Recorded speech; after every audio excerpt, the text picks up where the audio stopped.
let's go. Allez, petite vidéo rapide pour vous montrer comment récupérer le client ID et le secret ID sur son compte Google. Donc on se rend sur Google Cloud Console dans le premier lien. Donc premièrement, on va devoir créer un projet.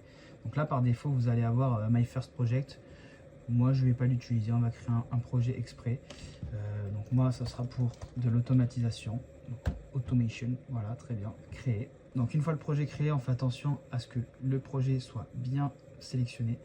Donc là, par défaut, c'est My First Project. On va prendre le projet qu'on vient de créer. Ensuite, on se rend dans le petit menu en haut à gauche, API et services, identifiant.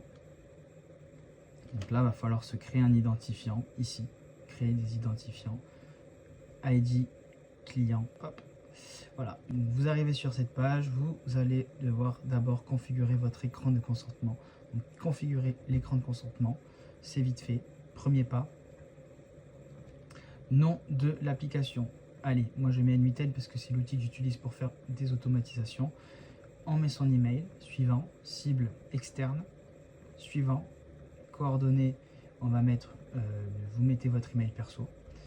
Et ensuite, terminer. Tac, on accepte les règles. La réglementation, créer.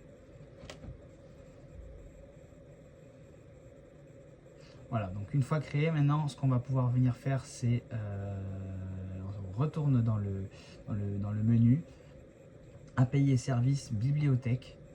Et en fait ici on va venir activer et autoriser la connexion de tous les outils qu'on va vouloir utiliser. Donc moi dans mon exemple je vais autoriser Google Calendar. Voilà, Google Calendar API, on clique dessus, on clique sur activer.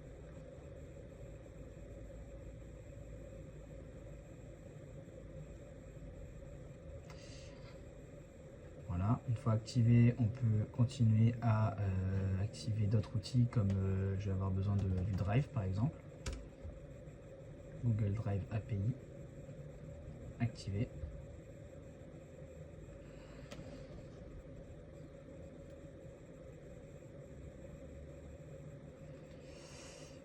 Voilà, et je vais également avoir besoin du Google Sheet. Activé. Prêt. Donc une fois que vous avez autorisé toute la connexion de tous vos outils, vous allez dans le menu API et services, identifiant. Et ensuite ici on va venir créer donc un identifiant.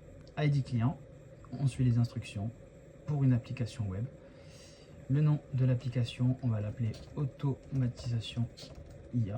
Et ensuite on a l'origine JavaScript autorisée, ça c'est pas important, on peut passer. Et là par contre l'URL de redirection utilisée, ça va être le lien de votre site où vous voulez autoriser la connexion. Donc moi en l'occurrence je vais mettre mon nom de domaine, je colle et on appuie sur créer. Et là une page s'ouvre et donc vous avez votre client ID ici et le code secret du client qui est ici. Donc voilà, allez, bisous bisous.